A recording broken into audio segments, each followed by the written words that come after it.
Live NFL trivia every Wednesday night on Twitch at 9 p.m. Eastern. Come show off your football knowledge for a chance to win cash prizes. Check the link in the description to find out more. And now, on with our feature presentation. The last thing you want when you're the head coach is to have one of your players get arrested. There are many reasons why having a player getting arrested is not good. For one, it means your player broke the law and did something illegal. And generally speaking, it's not good to break the law. Number two, it is a major distraction, because instead of being able to solely focus on your guys and your game plan, you have to worry about off-the-field issues and have to worry about more details coming out. Number three, it forces you to take a hard stance and potentially alienate some of your players and divide the locker room whether you choose to suspend him or not. I could go on and on about why having a player on your team getting arrested, especially a starter, is bad for a team and is bad for everyone involved. So imagine 3 players on the same team all getting arrested within 4 hours of each other and for separate incidents. Imagine having to deal with 2 of your players being together and getting arrested and having to deal with the fallout from that, and then literally hours later, just as you're starting to figure out what to do about that arrest, you find out that another one of your players just got arrested as well. It was one bad event after another, and it was an absolutely disastrous period that may have contributed to the derailment of the Cleveland Browns in 2001 over the second half of the season.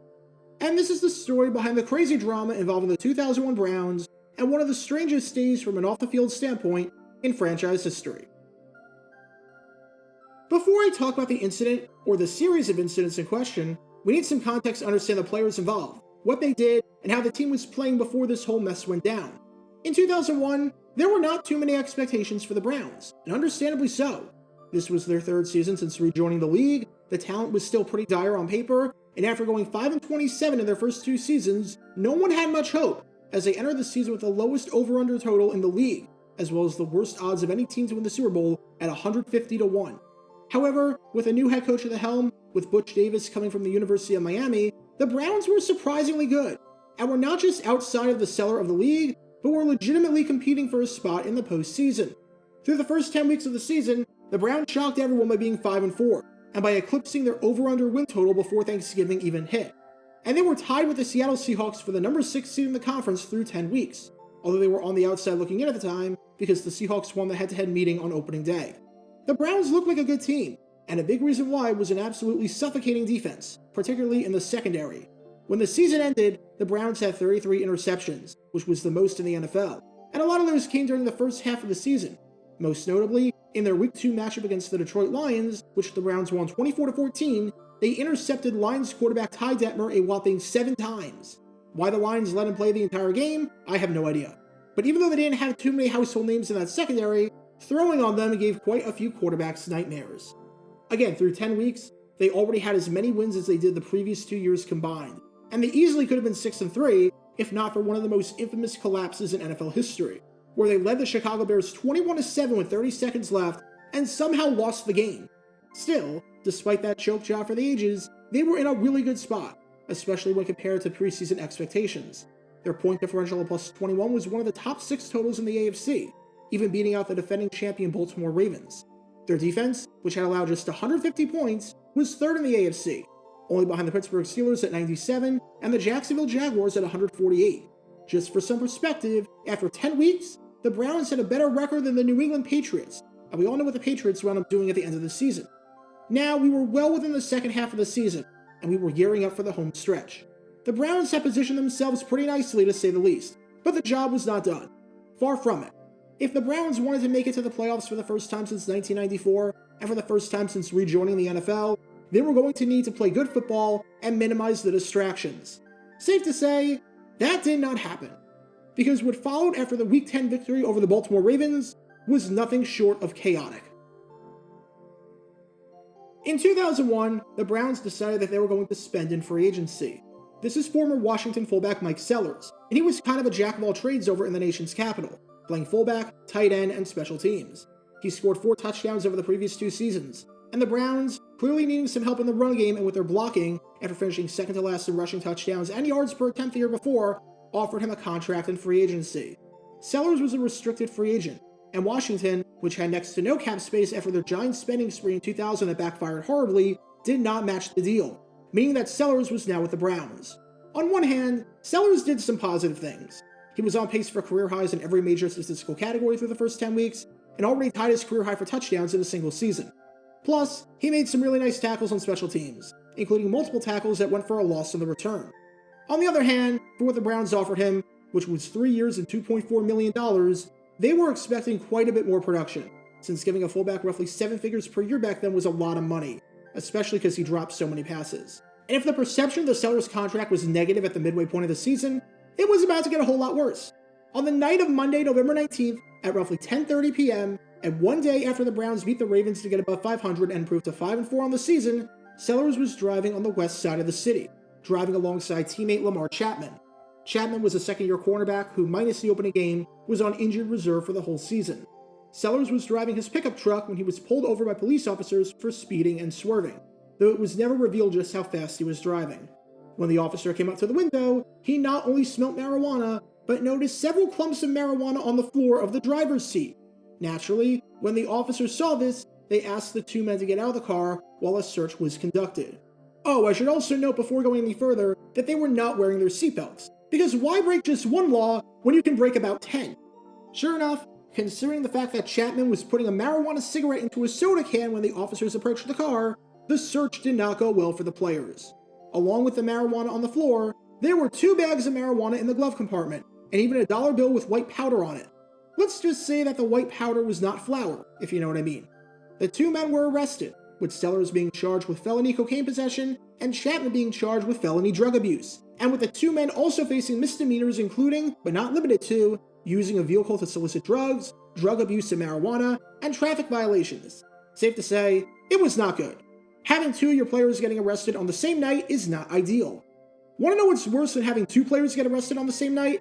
How about having 3 players getting arrested? In 2000, the Cleveland Browns were not a good team, and while there were a ton of reasons why that was the case, one of the main ones was their porous run defense, which finished 29th in the league out of 31 teams in rushing yards allowed and 30th in rushing touchdowns allowed. The Browns also didn't get a whole lot of star production on their defensive line, as even though they finished the season with a respectable 42 sacks, ranking in the top half of the league, only 1 player had more than 5 sacks. Cleveland decided that they were going to bolster their defensive line at the NFL Draft, and they did so with the 3rd overall pick by taking Florida defensive tackle Gerard Warren. And he looked pretty good at the start of his rookie season, and had a great debut against the Seahawks where, even though they lost 9-6, he had a sack, a tackle for a loss, and a pass deflection. Warren was the starter for the Browns for each of their first 10 games, and seemed like he was going to be an anchor on that defensive line. But what happens after Sellers and Chapman get arrested? Warren found a way to get arrested as well, and he wasn't even in Cleveland at the time. Just imagine what head coach Butch Davis must have been thinking when he went to bed thinking that everything was okay, and then woke up the next day realizing that 2 separate incidents happened that led to 3 of his players getting arrested. That night, Warren attended a party in Pittsburgh that was hosted by Plaxico Burress, and quite a few NFL players were there as well. It was estimated that upwards of 250 people were at this party.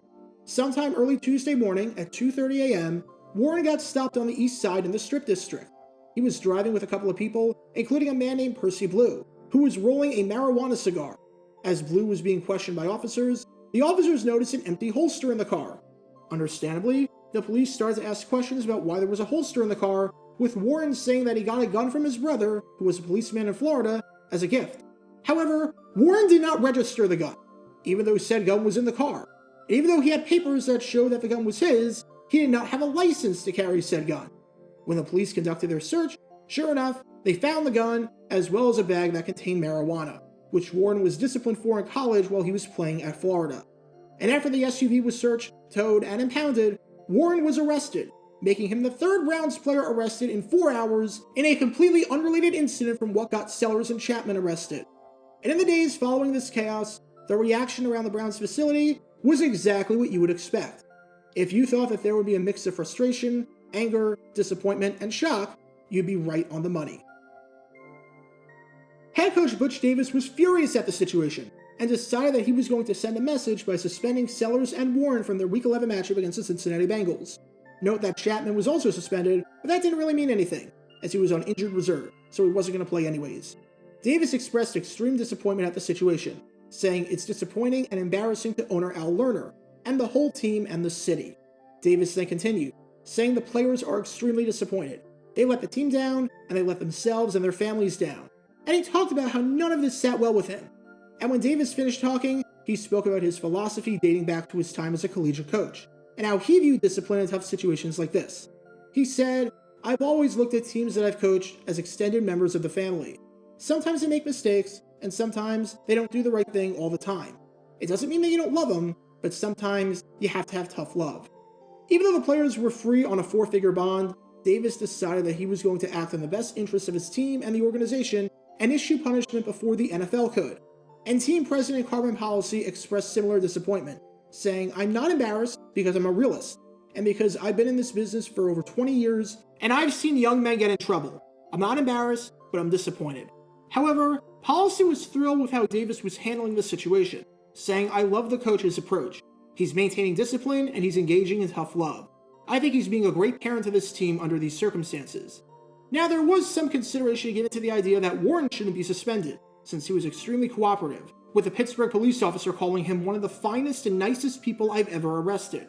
Plus, Warren supposedly told Plaxico Burress that he was going to register the gun the next day, and he didn't even know who Percy Blue was and how he even got in his car in the first place. This was the last time any controversy involving Plaxico Burress and a gun ever happened. However, when team president Al Lerner said to Policy in the aftermath of the events, how could they do something so stupid, that pretty much sealed his fate. After that moment on, whether it was related or not, Cleveland's season took an absolute nosedive. 2 of the 3 players never even played another game for the Browns afterwards. While Warren got his starting job back right after his 1-game suspension, Chapman would be out of the NFL after the 2001 season. As for Mike Sellers, the Browns decided a week after the incident to cut him due to a combination of his conduct off the field and his disappointing performance on the field. Sellers was furious about this, with his agent saying, "I don't understand this. Is this the Browns' way of maybe setting an example? The Browns are experiencing a bunch of problems right now, and they decided this is where the buck is going to stop. Mike Sellers is not a bad guy. One turn of events and his career is over in Cleveland? The Browns are looking for someone to be the fall guy."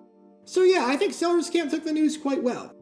As for how the team performed the rest of the way, there are some teams where there is a clear line that splits the season into 2 parts, where there is a before and an after. This bizarre drama was that line, because afterwards, everything fell apart.